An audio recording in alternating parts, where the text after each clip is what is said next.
Saya sedang berbicara satu kekuatan yang tersembunyi pada diri setiap manusia. Itu sebabnya di Quran surat An-Nas ada kata-kata minal jinnati wan nas. Jadi di balik nas itu ada jin. Jin itu bahasa Arab, sesuatu yang tersembunyi. Yang tersembunyi itu adalah daya semesta. Yang tersembunyi itu adalah kekuatan positif. Yang tersembunyi adalah cinta yang diberikan sejak kita lahir ke alam semesta ini. Sayang sekali banyak manusia yang belum sadar untuk mengizinkan kekuatan itu. Lalu kehidupannya seperti itu saja. Terjebak dalam siklus konflik yang terus-menerus. Terjebak dalam siklus kesulitan yang terus-menerus. Terjebak dalam siklus kehampaan yang terus-menerus, yang tiada berakhir. Tapi berapa banyak manusia yang sadar tentang kekuatan dari nafas itu? Berapa banyak? Nyaris kita semua tidak menyadari kekuatan itu. Dan kita hanya berfokus kepada apa yang kita cari. Kita berfokus pada apa yang kita inginkan. Menyadari sang hidup saja pada diri kita, yang tidak pernah tidur, tidak pernah ngantuk, yang bernama nafas. Nyaris nggak ada waktu. Padahal nafas bukan sekedar oksigen yang masuk. Tapi nafas itu adalah sebuah upacara sakral yang terjadi pada setiap manusia. Nafas menghubungkan diri kita yang di dalam dengan semesta tanpa batas. Hidup itu tujuan utamanya bukanlah tempat. Tapi tujuan dari hidup yang sebenarnya adalah cara pandang. Cara pandang yang baru untuk melihat sesuatu. Dan semua orang berpikir kalau tujuan hidup mereka adalah suatu tempat yang sering disebut surga. Makanya saya berani mengatakan bahwa tujuan hidup yang sebenarnya adalah sudut pandang baru, bukanlah suatu tempat.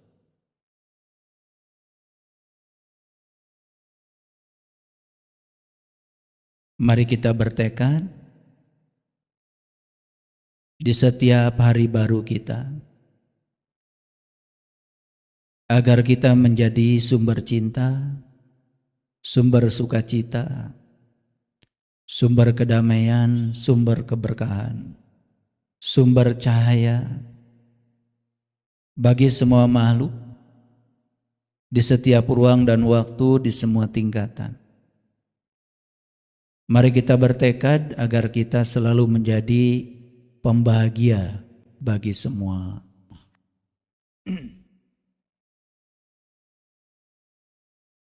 Karena dengan cara seperti itulah kita akan menjadi rahmatan lil alamin. Kita menjadi sumber cinta bagi seluruh semesta. Mulai belajar hidup itu lebih luas. Kalau kita berdoa, jangan cuma untuk keluarga, jangan cuma untuk kelompok kita. Cobalah mulai menyapa semua makhluk di semesta ini. Karena kita dengan mereka itu tidak ada keterpisahan sama sekali. Kita dengan semua makhluk itu saling terhubung, saling mengisi, saling menguatkan. Bahkan satu helai daun pun sebetulnya sangat berjasa untuk kehidupan kita. Satu helai daun bisa menyumbangkan oksigen terus-menerus yang dibutuhkan untuk kehidupan kita. Tapi karena kita tidak sadar, kita menganggap seolah-olah diri kita ini entitas yang terpisah dari semua makhluk. Padahal kenyataannya tidak ada satu orang pun di semesta ini yang bisa hidup sendiri. Petani sekalipun tidak ada yang makan beras nunggu hasil pertaniannya sendiri. Saat dia menanam padi pasti butuh tenaga. Bahkan saat itu dia menggunakan beras yang ditanam oleh orang lain, walaupun dia penghasil beras. Semakin kita sadar bahwa hidup kita itu tidak bisa berdiri sendiri, maka kita mulai bisa menghormati keberadaan dari semua makhluk. Karena mereka dihadirkan semesta untuk kita, tiada lain adalah untuk memenuhi segala kebutuhan kita. Belajar berdoa. Kiranya semua makhluk hidup di semesta ini berbahagia. Belajar bertekad. Tidak boleh lagi ada orang yang berkurang kebahagiaannya bertemu dengan kita.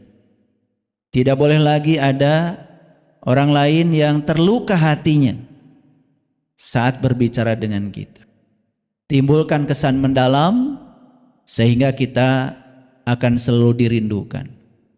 Hanya cinta yang akan menghasilkan cinta. Saya selalu mengingatkan ini di setiap kajian saya. Karena kita dari kecil diajarkan seolah-olah diri kita ini adalah sesuatu yang terpisah. Terpisah dari semesta, terpisah dari makhluk lain. Lalu seolah-olah diri kita ini adalah entitas yang sedang berjalan sendiri.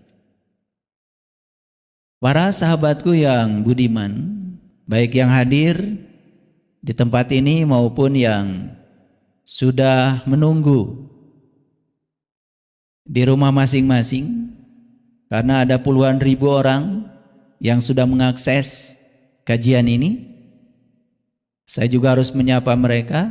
Kita doakan juga kiranya mereka semua selalu berbahagia, penuh sukacita, karena hanya kebahagiaanlah satu-satunya jalan menuju kebahagiaan itu sendiri.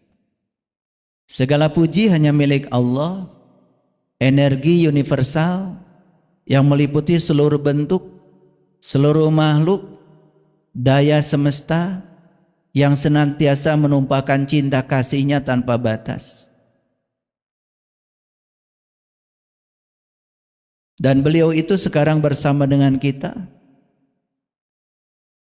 meliputi seluruh sel dalam tubuh kita, yang telah membuat tubuh kita menjadi berharisma, tubuh kita menjadi berwibawa, tubuh kita menjadi fungsional. Dan mari kita sadari semua kemewahan yang dipersembahkan olehnya kepada kita. Bisa mengangkat tangan itu sebuah kemewahan. Bisa melangkahkan kaki itu sebuah kemewahan.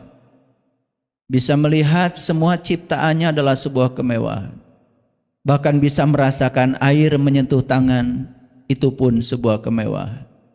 Merasakan suara mobil itu sebuah kemewahan. Merasakan burung berkicau pun sebuah kemewahan. Hanya mereka yang sadar, hanya mereka yang sudah sampai di tingkat kesadarannya, mereka selalu dipenuhi oleh rasa syukur yang dalam, sehingga rasa syukur itu dapat melipat gandakan semua berkah dari semesta untuknya. Oleh karena itu mari kita sadari sepenuhnya semua kemewahan yang dipersembahkan oleh Allah kepada kita. Tidak ada satu peristiwa pun yang datang kepada kita tanpa tujuannya. Tidak ada satu peristiwa pun yang datang kepada kita tanpa alasannya. Semua terjadi demi cinta, demi kebijaksanaan, agar jiwa-jiwa kita selalu tumbuh. Oleh karena itu, mari kita puji Dia bersama-sama membaca hamdalah dengan penuh kesadaran. Alhamdulillahi Rabbil alamin. Segala puji hanya milik-Mu ya Allah.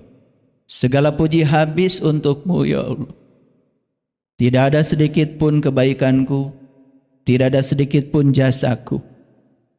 Karena aku hanya dipakai sebagai kepanjangan tangan-Mu untuk menyampaikan cinta kasih.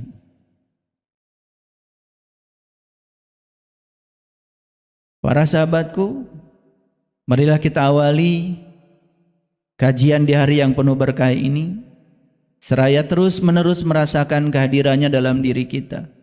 Karena Dia tidak pernah sedetik pun meninggalkan kita. Seraya memohon ridhonya, memohon berkahnya.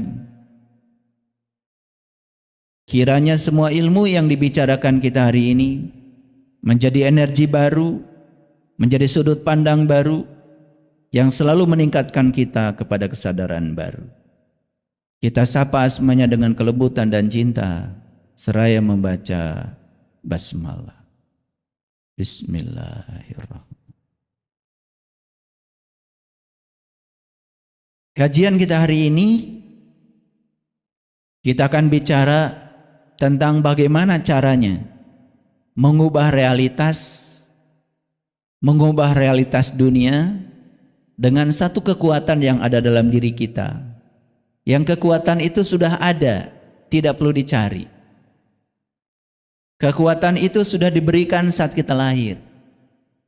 Dan kekuatan itu hanya perlu diizinkan saja oleh kita. Sekali lagi, kekuatan itu sudah ada, bahkan saat kita lahir. Dan kekuatan itu tidak perlu dicari. Karena hidup bukan soal pencapaian. Hidup bukan soal mendapatkan. Tapi hidup itu adalah tentang mengizinkan. Dan kenapa kita hidupnya, realitas kehidupan kita tidak seperti yang kita mau? Penuh dengan kesulitan, penuh dengan konflik, selalu kekurangan. Harus bekerja keras untuk mendapatkan sesuatu yang diinginkan. Sebetulnya karena kekuatan itu sampai hari ini oleh diri kita belum diizinkan. Sekali lagi, hidup bukan soal mendapatkan, tapi hidup adalah tentang mengizinkan. Itu sebabnya pengalaman hidup saya, pengalaman mempraktekkan ilmu ini, pengalaman yang sangat dahsyat ini, saya bagikan kepada para sahabat semua sebagai bentuk cinta kasih saya kepada semesta. Kalau saya berbicara kekuatan langit, bukan berbicara langit yang fisik. Saya sedang berbicara satu kekuatan yang tersembunyi pada diri setiap manusia. Itu sebabnya di Quran surat An-Nas ada kata-kata minal jinnati wan nas. Jadi di balik nas itu ada jin. Jin itu bahasa Arab, sesuatu yang tersembunyi. Yang tersembunyi itu adalah daya semesta. Yang tersembunyi itu adalah kekuatan positif. Yang tersembunyi adalah cinta yang diberikan sejak kita lahir ke alam semesta ini. Sayang sekali banyak manusia yang belum sadar untuk mengizinkan kekuatan itu. Lalu kehidupannya seperti itu saja. Terjebak dalam siklus konflik yang terus-menerus. Terjebak dalam siklus kesulitan yang terus-menerus. Terjebak dalam siklus kehampaan yang terus-menerus, yang tiada berakhir. Sudah banyak melakukan berbagai rutinitas, tetapi rutinitas yang dilakukan tanpa kesadaran tidak akan pernah menolong kita.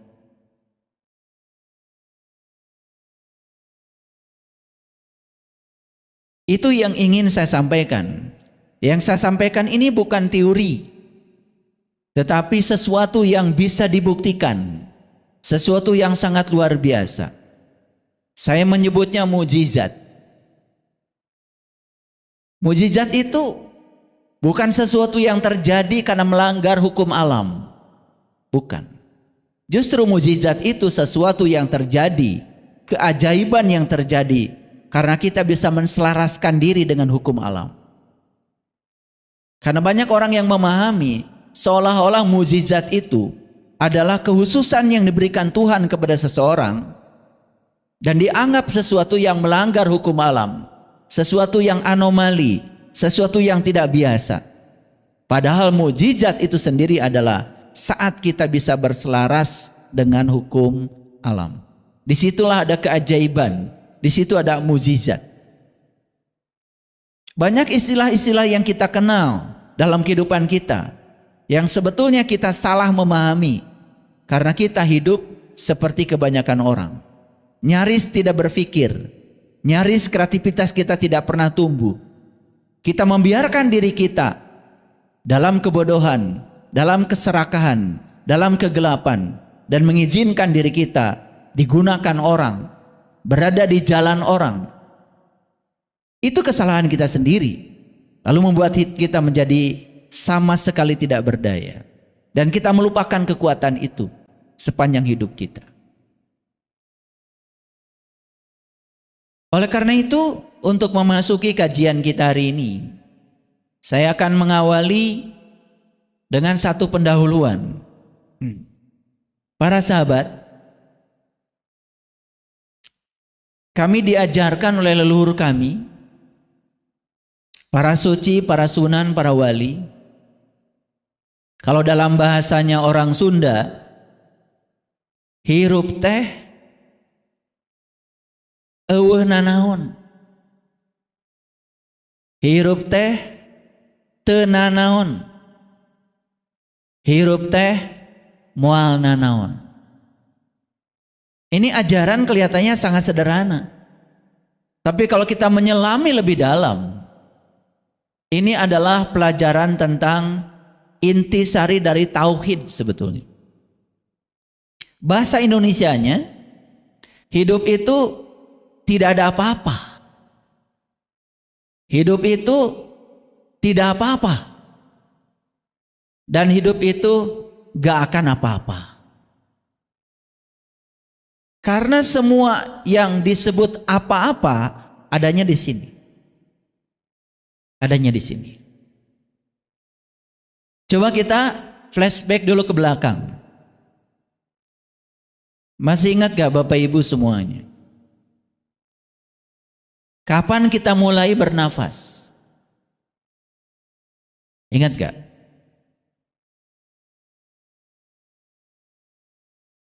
Saat kita lahir ke alam semesta ini, ada yang mengantarkan kita. Yang mengantarkan kita itu namanya adalah air ketuban. Dan air ketuban itulah yang menjaga kita selama dalam rahim. Makanya rahim menjadi tempat yang sangat aman dari segala goncangan, dari segala gangguan.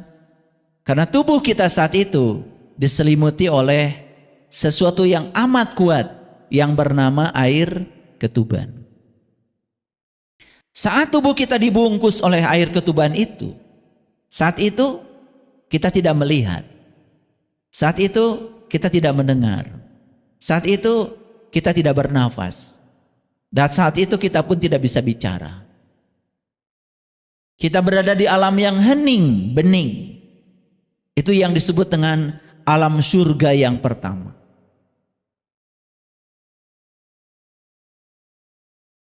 Dan saat ketuban itu pecah, mengantarkan kita dalam kelahiran. Saat pertama kali kepala kita nongol dari rahim ibu kita ke alam semesta, saat itulah napas pertama masuk. Dan ketika napas yang pertama masuk ke dalam tubuh kita dari alam semesta ini, kita terhubung dengan ruang kosong di semesta ini. Saat itulah kita disebut mengalami kehidupan. Itulah awal kita bernafas. Dan sepanjang kita hidup, ada yang umurnya 50 tahun, 60 tahun, 70 tahun, 80 tahun. Sepanjang kehidupan itu, nafas itu cuma keluar, masuk, keluar, masuk, keluar, masuk. Siklus itu yang terjadi sepanjang hidup kita. Dan pada akhirnya, ketika tubuh ini sudah tidak layak lagi untuk melanjutkan kehidupan, maka pada saat itu napas akan keluar dan tidak masuk lagi. Itulah yang disebut dengan menghembuskan napas yang terakhir. Jadi sepanjang siklus napas itu masuk keluar, masuk keluar, masuk keluar, disitulah segala kejadian, segala peristiwa dalam hidup dirasakan, dialami oleh kita. Tetapi berapa banyak manusia yang sadar tentang kekuatan dari nafas itu? Berapa banyak? Nyaris kita semua tidak menyadari kekuatan itu. Dan kita hanya berfokus kepada apa yang kita cari. Kita berfokus pada apa yang kita inginkan.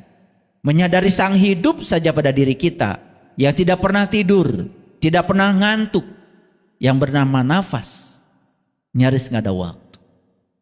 Padahal nafas bukan sekedar oksigen yang masuk, Tapi nafas itu adalah sebuah upacara sakral yang terjadi pada setiap manusia. Napas menghubungkan diri kita yang di dalam dengan semesta tanpa batas. Napas bisa menjelajahi lapisan-lapisan kesadaran yang ada pada diri kita. Bahkan napas bisa menghubungkan yang disebut dengan pikiran sadar dengan pikiran bawah sadar. Napas bisa menenteramkan. Napas bisa mendamaikan. Napas bisa membuat seluruh saraf-saraf dalam tubuh kita pun mengalami relaksasi.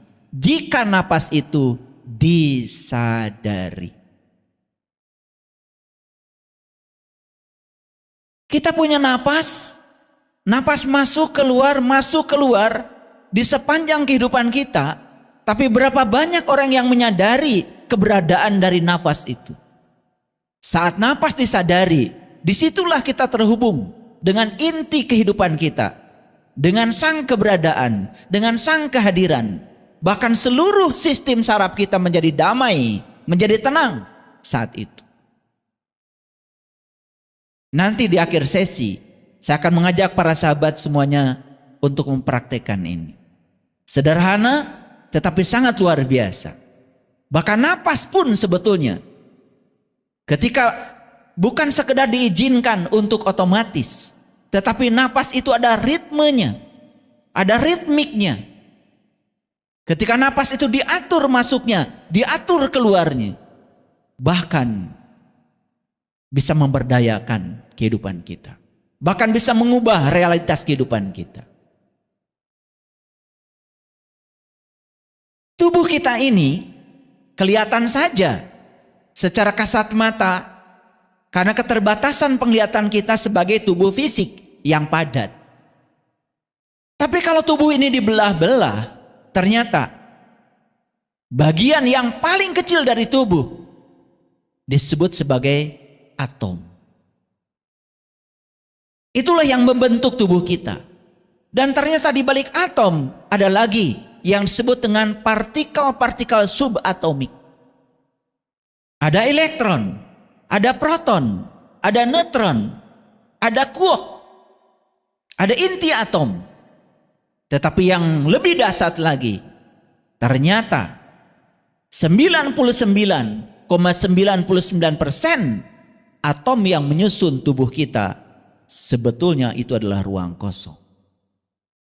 Bahkan para ilmuwan fisika sekarang sudah menemukan yang disebut dengan elektron, proton, positron, neutron, yang disebut sebagai partikel, yang disebut sebagai materi. Bahkan pemikiran itu sekarang sudah digugurkan oleh teori baru dalam fisika yang bernama fisika kuantum. Ternyata mereka semua bukan partikel, mereka semua bukan materi. Mereka semua ternyata hanyalah pusaran-pusaran energi kecil yang disebut dengan unsur utama pembentuk medan kuantum. Jadi ternyata kalau tubuh kita dipecah-pecah, bagian akhir dari tubuh kita hanyalah pusaran-pusaran energi yang bergerak di ruang kosong. Begitu juga tumbuh-tumbuhan, begitu juga batu, begitu juga besi. Semua yang disebut materi yang kelihatan padat, cair oleh kita, semua ternyata unsur pembentuknya adalah pusaran-pusaran energi yang membentuk medan kuantum. Orang sudah sampai di titik itu pemikirannya saat ini. Sehingga keyakinan-keyakinan leluhur kita, spiritualitas kuno yang dulu tidak terjelaskan, dengan pemikiran sains, dengan pemikiran modern, sekarang semuanya menjadi terjelaskan. Komunikasi antara mikroskop dengan meditasi sekarang terhubung. Air yang saya pegang ini, ketika saya sebut terima kasih air, kamu hebat, begitu dilihat oleh mikroskop elektron, ternyata struktur kristal air ini menjadi cantik, seperti diamond, memancarkan keindahan yang luar biasa. Apa artinya? Mikroskop dengan meditasi sudah berkomunikasi saat ini. laboratorium, tempat penemuan-penemuan sains. Bahkan sekarang sudah terhubung dengan dunia spiritual. Jadi kalau ada orang yang memisahkan antara laboratorium dengan dunia spiritual, itu karena kurang gaul aja. Karena tidak tahu, tidak mau menambahkan ke dalam dirinya yang namanya wawasan. Bapak Ibu, mungkin ada yang pernah kehilangan uang 100 juta. Atau 300 juta. Atau 1 miliar. Berapapun itu. Sebetulnya tidak ada apa-apa. Sebetulnya tidak apa-apa. Gak akan apa-apa. Selama pikiran kita sudah selesai. Menjadi apa-apa karena masalah besarnya adalah di sini. Dibicarakan berulang-ulang seolah-olah kehidupan sudah berakhir karena hilangnya uang itu. Padahal nyatanya kita masih bernafas. Nyatanya kita masih bekerja. Nyatanya kita masih berdaya. Kita ditipu oleh diri palsu kita. Seolah-olah kehidupan sudah berakhir. Itu yang terjadi pada kebanyakan manusia. Sekarang kita flashback ke belakang. Coba ingat-ingat kembali. Waktu umur Bapak Ibu 0 sampai 2 tahun. Waktu umur 0 sampai 2 tahun. Kalau nggak ingat pada peristiwa itu, lihat saja anak kita saat umur 0 sampai 2 tahun. Dikasih makan bubur, nggak menolak. Dikasih minum air putih, nggak menolak. Dikasih jus apapun buatan ibu bapaknya, nggak menolak. Dikasih baju apapun, saat itu tidak menolak. Betul? Tidak ada perlawanan sama sekali. Kenapa? Karena saat itu kesadaran murninya masih aktif. Tidak ada penolakan sama sekali. Belum terjebak baik buruk, belum terjebak benar salah. Apapun yang dipersembahkan semesta, nyaris tanpa penolakan. Seperti nafas. Nafas itu tidak bisa ditolak datangnya. Dan tidak bisa ditahan perginya. Betul? Tapi mulai umur 2 tahun sampai 7 tahun. Mulai rewel. Makanan sudah mulai memilih. Baju sudah mulai memilih. Sudah mulai ada perlawanan. Siapa yang mengajarkan itu? Bukankah kita yang mengajarkan kepada dia? Kita mengajarkan benda-benda. Kita mengajarkan baik buruk. Kita mengajarkan benar salah.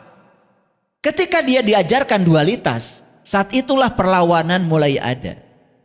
Saat itulah mulai mencengkram dan menendang. Betul? Itu kira-kira umur 2 sampai 7 tahun. Lebih parah lagi, ketika umur naik lagi dari 7 sampai 15 tahun. Sudah mulai memberantak orang tuanya. Sudah mulai melawan orang tuanya. Sudah mulai tinggi suaranya. Bahkan ketika ada yang tidak dia sukai, dia mulai protes. Lebih parah lagi ketika umur manusia lewat 15 tahun. Betul? Apa yang menyebabkan mereka begitu? Karena kesadaran murni itu sudah terkontaminasi oleh apa? Oleh segala program yang diinputkan oleh lingkungan. Bayangkan ya, saya sering mengatakan, tempat yang paling berbahaya bagi kelahiran seorang anak itu adalah orang tuanya. Tempat di mana dia dilahirkan. Bayangkan orang tua yang kesadarannya rendah, setiap hari berkonflik dengan pasangannya, mengeluarkan kata-kata yang buruk, kata-kata yang negatif. Begitu anak mau sesuatu langsung keluar, oh nggak boleh itu. Cari uang itu susah, hidup itu penuh perjuangan.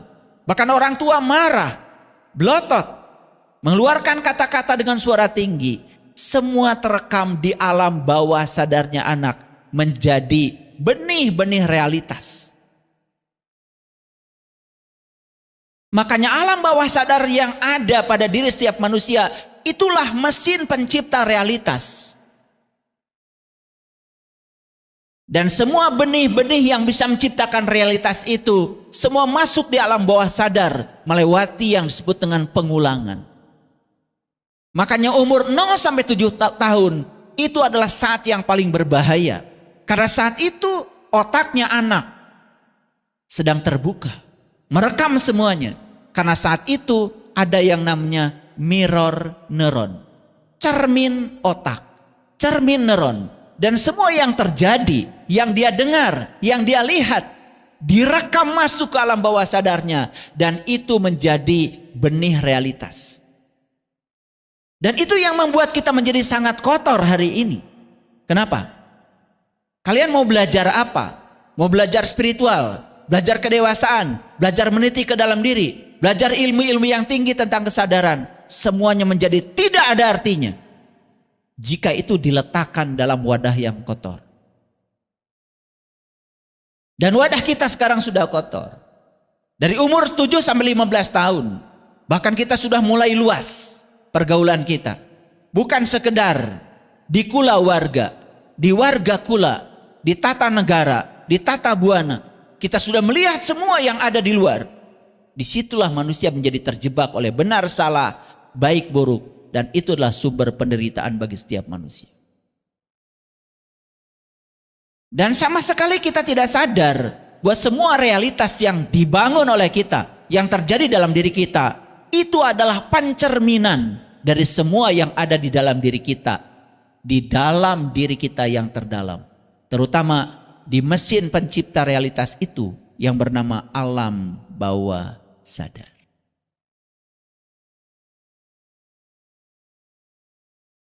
Makanya kita mulai banyak penolakan. Mulai terjebak benar salah, baik buruk. Betul? Menendang, mencengkram. Padahal dulu apapun yang terjadi, tidak apa-apa. Tidak apa-apa. Gak akan ada apa-apa. Para hadirin. Hidup itu tujuan utamanya bukanlah tempat. Tapi tujuan dari hidup yang sebenarnya adalah cara pandang. Cara pandang yang baru untuk melihat sesuatu. Dan semua orang berpikir kalau tujuan hidup mereka adalah suatu tempat. Yang sering disebut surga.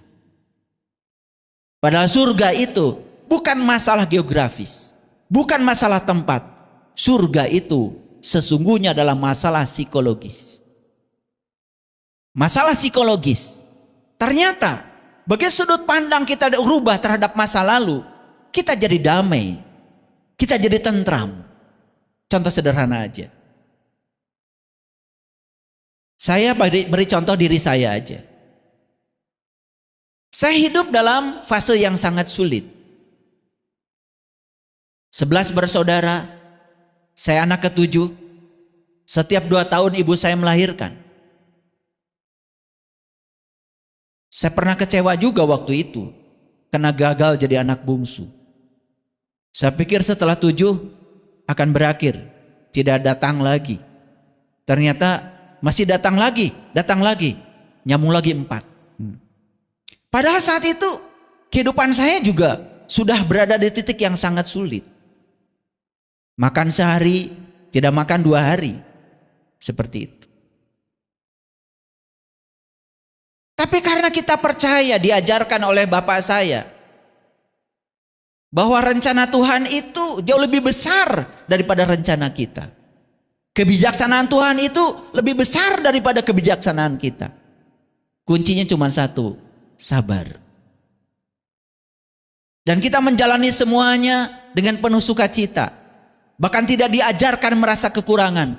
Walaupun faktanya kekurangan, selalu diajarkan rasa berkecukupan, rasa berkelimpahan. Itu yang diajarkan orang tua saya. Dan saya bersyukur karena sepanjang saya hidup, sepanjang orang tua saya ada, saya tidak pernah melihat keluar dari mulut ayah ibu saya kata-kata yang negatif. Saya tidak pernah melihat mereka berkonflik, apalagi hanya untuk urusan-urusan ekonomi.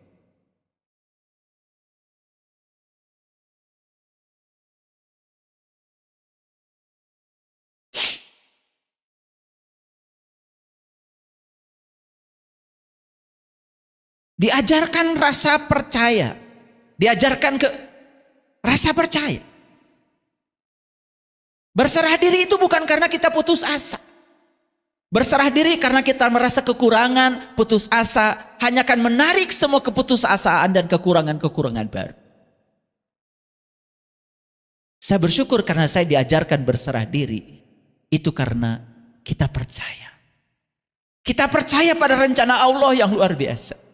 Dan saya tidak akan duduk di tempat ini kalau ibu saya bukan yang itu. Kalau ayah saya bukan yang itu. Kalau jalan hidup saya bukan yang itu.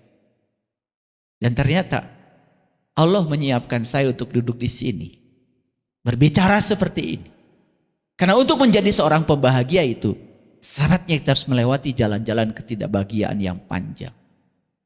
Bagaimana kita bisa menolong orang kalau kita belum bisa menolong diri kita sendiri?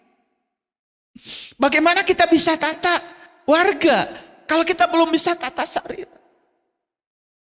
Selalu diajarkan untuk selesai dengan diri kita sendiri. Tidak boleh merasa kekurangan. Diajarkan selalu merasa berkecukupan, berkelimpahan. Dan saya baru tahu teori-teorinya sekarang. Ternyata itu yang disebut dengan syukur. Menerima semuanya tanpa syarat. Jadi kata-kata yang terngiang di telinga saya, bahwa hidup itu eueuh nanaon, teu nanaon, moal nanaon. Itu yang sangat menenteramkan. Sekali lagi Bapak Ibu, begitu sudut pandang kita berubah terhadap masa lalu, tidak menganggap semua kesulitan-kesulitan yang dialami sebagai musibah, tetapi itu adalah jalan dari Tuhan untuk membuat kita menjadi bijaksana. Jalan dari Tuhan untuk membuat kita besar. Itu adalah kebutuhan kita. Karena Dia sedang menyiapkan kita untuk tujuan Dia. Bukan karena kita sedang mengikuti keinginan-keinginan dan ego kita. Makanya saya berani mengatakan bahwa tujuan hidup yang sebenarnya adalah sudut pandang baru. Bukanlah suatu tempat. Kita berada di tempat yang nyaman kelihatannya. Mohon maaf, rumahnya mewah. Yang suami ganteng. Yang istri cantik. Tetapi dia berpasangan karena tidak saling membutuhkan. Ada niat lain yang terselubung di situ. Saya percaya di tempat itu akan terjadi neraka. Di tempat itu akan terjadi konflik yang berkepanjangan. Di situ akan terjadi kehampaan. Tidak ada apa-apa.